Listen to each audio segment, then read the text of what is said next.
اللہ تعالیٰ نے قرآن مجید میں 2 مقامات پر اس بات کا تذکرہ کیا ہے، اور جو آیہ کریمہ میں نے تلاوت کی یہ سورہ تغابن کی آیت ہے۔ اللہ کریم نے ارشاد فرمایا قرآن حکیم میں کہ انما اموالکم و اولادکم فتنہ، فرمایا بے شک تمہارے مال اور تمہاری اولاد یہ آزمائش ہے، یہ فتنہ ہے۔ واللہ عندہ اجر عظیم، اور اللہ کے پاس بہت بڑا اجر ہے۔ یہ تمہاری مال اور تمہاری اولاد یہ تمہارے لیے آزمائش ہے۔ کس کس معنی میں آزمائش ہے؟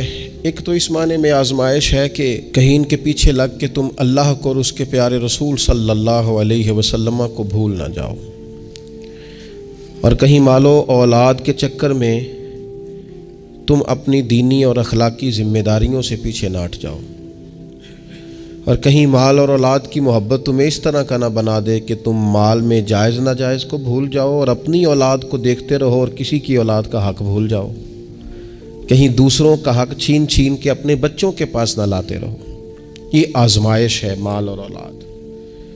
اور ایک معنی یہ ہے کہ انما اموالکم و اولادکم فتنہ، اس معنی میں کہ ان کی محبت بندے پر غالب ہوتی ہے،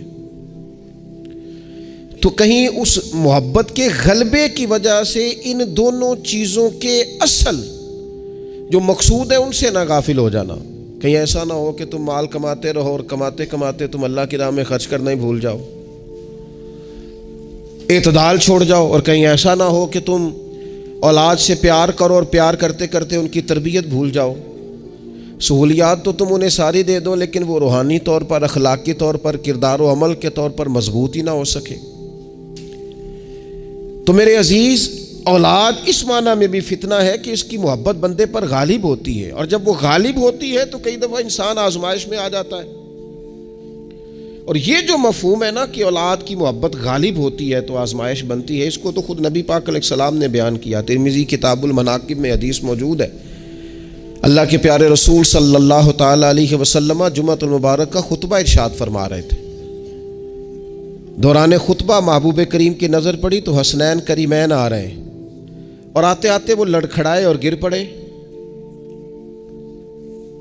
حضور نے جمعے کا خطبہ روک دیا، محبوب اٹھے، بچوں کو یا دونوں میں سے ایک تھے ان کو اٹھا کے حضور قریب لائے، اور دوبارہ ممبر پر بیٹھ کے فرمایا رب نے سچ فرمایا ہے، انما اموالکم و اولادکم فتنہ، تمہاری اولاد اور تمہارا مال آزمائش ہے تمہارے لیے۔ فرمایا بچہ گرا ہے اور مجھے تقریر روکنی پڑی، بات روکنی پڑی، غالب آ گئی محبت۔ بھائی آپ اس بات کو اچھی طرح سمجھ لیں گے اور یاد رکھیں گے کہ اس محبت کے غلبے میں نہ بچوں کی تربیت کو بھولنا ہے، نہ مال کے اصل مصرف کو بھولنا ہے، نہ اصول و قاعدے ضابطے کو چھوڑنا ہے۔ ہمارے ہاں یہ ہوا ہے کہ تربیت اولاد کے معاملے میں جتنی غفلت آج ہمارے ہاں ہو رہی ہے، میں نے بہت پہلے بھی کہا تھا، پھر کہتا ہوں اور بار بار کہتا ہوں کہ بچوں کی تربیت کے لیے سب سے پہلے ماں باپ کا با کردار ہونا ضروری ہے۔ یہ نہیں ہو سکتا کہ والد ہاتھ پھیلا کے پیسہ اکٹھا کرے اور بیٹا اس کا محنتی ہو جائے۔ یہ نہیں ہو سکتا کہ والد اپنی زندگی تقوی اور طہارت سے دور بسر کرے اور بیٹا بڑا متقی پرہیزگار اسے دیکھ کے ہو جائے۔ اللہ کی توفیق سے ہو جائے تو ہو جائے، لیکن اگر والد چاہتا ہے میری وجہ سے وہ خیر حاصل کرے تو پھر خود با کردار بنے، وہ پہلے خود سچ بولے، پہلے خود تقوی کا رستہ اختیار کرے، پہلے خود پرہیزگار بنے۔ اس لیے کہ باقیوں کے ہاں ہو سکتا ہے ہماری تقریریں اثر کریں، لیکن بچوں کے ہاں ہمارا کردار جذب ہوتا ہے تو ہمارے عمل سے فیض پاتے ہیں۔ تو پہلی بات تو یہ کہ ان سے رویہ اس طرح کا رکھا جائے کہ وہ ہمارے کردار سے سبق، اور دوسری بات یہ کہ اپنی اولاد سے پیار کیا جائے۔ ہمارے ہاں جناب بے پناہ ڈانٹ ڈپٹ ہوتی ہے بعض جگہوں پہ بچوں کو، خاص شفقت بچوں کے ساتھ آپ کا رویہ میٹھا ہو، ڈانٹنا کبھی کبھار ہے اور پیار ہر روز ہے۔ نبی اکرم صلی اللہ تعالی علیہ وآلہ وسلم بچوں سے اس طرح محبت کرتے تھے کہ حسنین کریمین کو، یہ ذرا بات پر غور کرنا، حضور اپنے نواسوں کو چوما بھی کرتے تھے اور سونگا بھی کرتے تھے۔ یہ بڑی خاص بات ہے، اس پر توجہ کریں۔ اور حضور سونگ کر پتہ کیا فرمایا کرتے تھے؟ فرمایا یہ میرے بچے میرے لیے پھول ہیں جنت کا، حضور ان کو سونگھتے. آپ کسی خاص شے کو سونگھتے ہیں, کوئی خاص ہی معطر چیز ہو تو سونگھتے ہیں. حضور نے یہ جو ایک خاص انداز اپنی اولاد کے لیے کیا اور ہمیں حضور نے ہمارے لیے نمونہ چھوڑا, یہ سمجھنے کی بات کہ ان کے ساتھ اتنی دلچسپیاں کہ جس طرح ایک خوبصورت پھول کو سونگھا جاتا ہے اس طرح انہیں سونگھا جائے, بچوں سے پیار کیا جائے.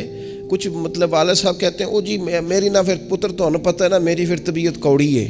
اچھا جی کیوں کڑوی ہے؟ آپ مرچیں کھاتے ہیں؟ کیوں کڑوی ہے بھیا آپ کی طبیعت؟ وجہ کیا ہے؟ آپ کی طبیعت کسی مالدار کے سامنے تو کڑوی نہیں ہوتی, آپ کی جو فیکٹری کا آفیسر ہے اس کے سامنے, مالک کے سامنے تو آپ کبھی کڑوے نہیں ہوئے. یہاں کل آ جائے کوئی امیر آدمی, کوئی سیاستدان, تو آپ بڑے میٹھے ہوتے ہیں, ہار لے کے کھڑے ہوتے ہیں. وہ 6 گھنٹے بھی لیٹ ہو تو آپ کے چہرے پر بل نہیں آتا. اور بچوں کو ہر بات میں ڈانٹ ڈپٹ کرنا, ہر وقت انہیں پریشان کرنا.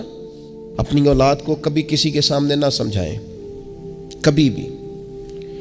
ان کو جب سمجھانا ہو تو انہیں تنہائی میں سمجھائیں. تنہائی میں نصیحت کرنا میرے رسول پاک کا طریقہ ہے. میری گزارش ہے کہ ایک بیٹے کو دوسرے بچوں کے سامنے بھی نہ سمجھائیں, ان کی عزت نفس کا خیال کریں. کبھی بھی اپنے بچوں کو دوسروں کے بچوں کی مثالیں نہ دیں. فلانے کا بچہ ادھر چلا گیا, بھئی آپ کیوں کمپیریزن کرتے ہیں کسی کے ساتھ؟ اگر ان کو کبھی مثال دینی پڑے تو یا حضرت اسامہ بن زید کی دینا, اگر کبھی مثال دینی پڑے تو حضرت معوذ اور معاذ کی دینا, اب کبھی مثال دینی پڑے ان کو تو حضرت عبداللہ بن زبیر کی دینا, اور جب زیادہ کلیجے ٹھنڈے کرنے ہوئے تو پھر امام حسن اور حسین کی مثال دینا. لیکن یہ کیا بات ہوئی فلانے کا بچہ دولت مند ہو گیا تو پیچھے رہ گیا؟ کیا بات کرتے ہیں آپ؟ آپ کے بچے کی عزت نفس ہے, وہ وقار رکھتا ہے, وہ سوچ رکھتا ہے. اور میرے نبی پاک نے فرمایا اپنی اولاد کی عزت کرو. کس کی؟ ہاں, اپنے بچوں کو اکرام دو. ہر وقت ایک بزرگ اس کے پاس لوگ اپنا بچہ دم کرانے آئے تو ماؤں کی طریقہ ہوتا ہے بات کرنے کا. اس نے آ کے کہنا شروع کر دیا, پہلے سارے ٹھیک تھے, سمجھدار بھی تھے, بات میں مانتے تھے, یہ ضدی بھی ہے, نکما بھی ہے, نکھٹو بھی ہے, لڑتا بھی ہے. تو بزرگ کہنے لگے میں دم کر دیتا ہوں, لیکن میری بہن اس بوڑھی عورت کو فرمانے لگے یا اس کے باپ کو کہ بھائی آپ یہ جتنی باتیں آپ نے کی ہیں نا, کیا ہی اچھا ہوتا آپ اس کے سامنے نہ کرتے, یہ لفظ آپ یوں ادا نہ کرتے. آپ تو اسے پکا کر رہے ہیں کہ تو ضدی ہے, آپ تو کنفرم کر رہے ہیں کہ تو لڑاکا ہے, آپ کنفرم کر رہے ہیں کہ یہ نافرمان ہے. کیوں آپ نے اس کے سامنے یہ باتیں کی؟ یہ آپ کو اگر کرنی تھی, کوئی دعا چاہتے تھے آپ اس کے لیے, تو آپ تنہائی میں مجھ سے بات کرتے. آپ اسے پکا کرا رہے ہیں کہ جس طرح کا میں کہہ رہا ہوں تو یہ بچے کا ذہن بن جاتا ہے. جو اسے بار بار کہا جاتا ہے نا اس کا ذہن بن جو کہتا ہے میں ہوں اس طرح کا, مزاج اس طرح کا. اسے کبھی پکا نہ کریں, اسے تسلی دیں, اسے تشفی دیں, اس کی ڈھارس بندھائیں, اس سے پیار کریں, اس کے ساتھ محبت کریں, اسے آپ اس طرح کا رویہ دیں کہ بچہ آپ پر اعتماد کرے. آپ کو پتہ ہے یہ جو بہت سارے بچوں کے ساتھ خدا نہ خواستہ کوئی اپنا بیگانہ کسی قسم کی کوئی زیادتی کرنے لگ جاتا ہے, وہ گھر کیوں نہیں بتاتے؟ وہ کسی جبر کا شکار ہوں یا کسی بلیک میلنگ کا شکار ہوں, وہ اپنے گھر میں کیوں ڈسکس نہیں کرتے؟ گھر والوں نے پریشر اتنا زیادہ ڈالا ہوا ہے. ان رویوں سے باہر آئیں آپ اور زندگی کو اس خوبصورتی کے مطابق آپ کا بچہ آپ پر اعتماد کرے, وہ آپ سے کہہ سکے, وہ آپ کو اپنا دکھ بتا سکے, اس کو پتا ہو کہ ہر معاملے میں میری غلطی نہیں نکالی جائے گی, اسے پتا ہو کہ میں جب کوئی بات کروں گا تو میری سنی جائے گی, گھر کے اندر میری رائے کو اہمیت دی جائے گی. یہ ہمیں احساس کمزوری سکھاتے ہیں بعض اوقات بچوں کو. اس سے باہر آئیں. او نہ تسی نہ اچھے کپڑے پایا جے, کوئی کیا کہنے دو جس نے جو کہنا ہے. آپ شروع سے بچوں کو اس طرح کا بنا رہے ہیں کہ وہ لوگوں کو دیکھ کے بیچارے زندگی گزاریں گے. کیوں اس احساس محرومی کا ہم اپنی اولادوں کو شکار کرتے ہیں؟ وہ باپ کے ساتھ وقت گزاریں. میں جی مصروف بڑا ہوں, تو زیادہ مصروف ہے یا رسول پاک زیادہ مصروف ہے؟ حضور کی تو نواسی ضد کرتی ہیں. سب سے بڑی نواسی صحیح بخاری میں موجود ہے, حضرت زینب کی بیٹی. نبی پاک نماز کے لیے جا رہے, کہتے میں نے بھی جانا ہے. حضور نماز کے لیے آتے تو بچی کو اٹھا کے ساتھ لے آتے. صحابہ فرماتے ہیں نبی پاک قیام میں ہے تو بچی یہاں ہے. حضور رکوع سجدے میں جاتے تو بچی کو قریب کھڑا کر لیتے. اور پھر پیار بیٹیوں سے تو حضور نے کیا ہی. شہزادیاں چاروں جب آتی حضور اٹھ کے کھڑے ہوتے. سیدہ پاک کے بارے میں فرمایا, سب سے چھوٹی بیٹی کے بارے میں, کہ فاطمہ تو میرے جگر کا ٹکڑا ہے. لیکن یہاں بات ختم نہیں ہوئی. نواسوں اور نواسیوں سے پیار. میں نمازی ہوں جی, بچے کو لے جاؤ، میرے رسول پاک پر بچے پیشاب کر دیتے، حضور پانی بہا دیتے۔ فرمایا پھر کیا ہو گیا ہے؟ میں نے بہت بڑی بات کر دی اگر آپ کی سمجھ میں آئے تو۔ اور اللہ تعالیٰ شعور دے سکتا ہے، حضور کسی جانور پر سوار ہوتے تھے تو جانور پیشاب نہیں کرتا تھا جب تک حضور سوار رہتے تھے۔ رب چاہتا تو بچہ کبھی پیشاب نہ کرتا۔ یہ اتنا بڑا کام اس لیے ہوا کہ تیری اور میری سمجھ میں بات آ جائے۔ میں قبلہ حضرت صاحب ہوتا ہوں، میں حاجی صاحب ہوں، میں نمازی صاحب ہوں، میں فلان صاحب ہوں، لہذا بچوں کو لے جاؤ، میں نے نماز۔ وہ تو زیادہ پاک صاف ہے؟ آپ کے اندر کچھ زیادہ رعنائی آ گئی ہے کہ آپ اپنی اولاد کو وقت نہیں دے پاتے؟ رسول پاک علیہ السلام کا لہجہ اور انداز، قربان جائیں، یعنی بچوں کو نا مزہ آئے۔ ساری دنیا سے پیسے لیے ہیں انسان نے، کمائیاں کی ہیں، جائیدادیں بنائی ہیں، بڑے بڑے اس کو پرافٹ ہوئے ہیں، لیکن ساری زندگی دادی کے 10 روپے بھولتے ہی نہیں۔ وہ جو دادا سے لڑ کے لیے جاتے تھے 5 روپے، وہ بھولتے ہی نہیں۔ وہ ابا جی سے کبھی پیسے چاہیے ہوتے تھے تو ابا جی سے نہیں ڈائریکٹ کہتے تھے، دادی اماں سے کہتے تھے، دادی آج 100 ہی لینا ہے۔ تو دادی کے پاس بیٹھے ہوتے تو ابا جی کو بلا کے دادی اماں کہتی روپیہ 500 دینا مینوں چاہیے دے۔ تو ابا جی کہتے اماں جی کی کرنے نے، تینوں وضاحت دینا ضروری ہے، تو دے نا 500۔ تو ابا جی کہتے مینوں سمجھ لگتی پئی جو اتنے ہو رہا ہے نا۔ اب وہ ذائقہ ساری زندگی بھولا، اس کی لطافت نہیں گئی، اس کا حسن نہیں گیا۔ وہ 100 روپیہ نہیں تھا، وہ کروڑوں روپے تھے۔ اس لیے کہ جس چاشنی سے وہ ملے نا، جس درد سے، وہ اماں سے پیسے لیتے وقت تو یوں لگتا ہے کہ بندہ دنیا کے سب سے بڑے خزانے کے سامنے کھڑا ہے۔ اس لطف کو دوبالا کرے زندگی میں۔ یہ ہمارا کلچر نہیں، یہ ہمارا حسن ہے، یہ ہماری تہذیب ہے۔ نبی پاک علیہ الصلوۃ والسلام کی نواسی جناب امامہ بنت زینب رضی اللہ تعالی عنہما، ایک ہار آیا حضور کے پاس تحفے میں، تو حضور نے فرمایا میں نے اس کو دینا جو مجھے سب سے زیادہ پیارا ہے۔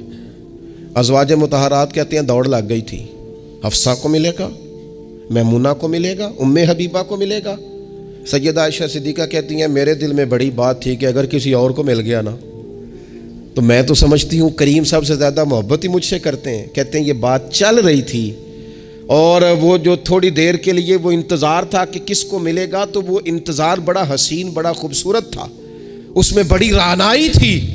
لیکن قربان جائیں، نبی کریم نے فرمایا میں تو اپنی بڑی نواسی جناب زینب کی بیٹی امامہ کو دوں گا۔ اور حضور نے وہ ہار لا کے انہیں اپنے دستے مبارک سے پہنایا، اور میں کتنا پیارا لگ رہا ہے میری بیٹی کو۔ تھوڑا سا نا اپنے رویے میں وسعت۔ بچوں کو ہماری حاجت ہے اور ہمیں دولت کی حاجت ہے، ہمیں پیسوں کی حاجت ہے۔ ہمارا گاہک آ جائے تو بچے کو تھپڑ مارنے سے باز نہیں آتے۔ 2 4 5 منٹ کی مصروفیت ہے کسی بندے کی تو وہ کیا کہے گا کہ لو جی بچہ آ گیا ہے۔ تو بچے کے ساتھ کھیلنا، بچے سے او سنو یار حد ہو گئی۔ نسائی میں موجود ہے، سیاستہ کی روایت، نبی پاک نے سجدہ لمبا کر دیا نہ، میں اس سے بڑی بات نہیں آپ کو سنا سکتا۔ لمبا سجدہ ہو گیا، لمبا۔ صحابہ فرماتے پریشان ہو گئے، اور طویل سجدہ رسول پاک نے فرمایا سجدہ۔ صحابہ فرماتے ہیں جب رسول پاک علیہ الصلوۃ والسلام نے نماز کی تکمیل کی تو 2 باتیں ہم نے عرض کی حضور، ایک تو ہم پریشان ہو گئے تھے کہ کوئی ایسی بات نہ ہو گئی ہو، خدا نہ خواستہ کو ناخوشگوار بات، اللہ کے حکم نے بھی آنا ہے، آپ نے ہمیں بتایا ہے، اور دوسرا ہمارا خیال تھا کہیں وحی تو نہیں نازل ہونی شروع ہو گئی۔ کئی دفعہ وحی آتی ہے تو دیر تک محبوب ایک حالت میں رہتے ہیں، ان 2 میں سے کوئی ایک ہوگی۔ تو حضور نے فرمایا یہ دونوں نہیں تھی۔ یا رسول اللہ پھر کیا تھا؟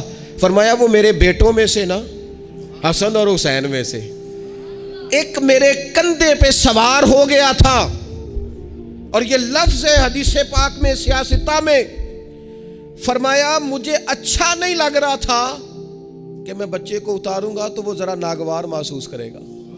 حضور آپ رسول ہیں اور نماز اللہ کی، اور اس دوران بھی بچے کی چاہت کا خیال۔ تیری صورت تیری سیرت زمانے سے نرالی ہے، تیری ہر ادا پیارے ادائے بے مثالی ہے، بے مثالی ہے تیری ادائیں۔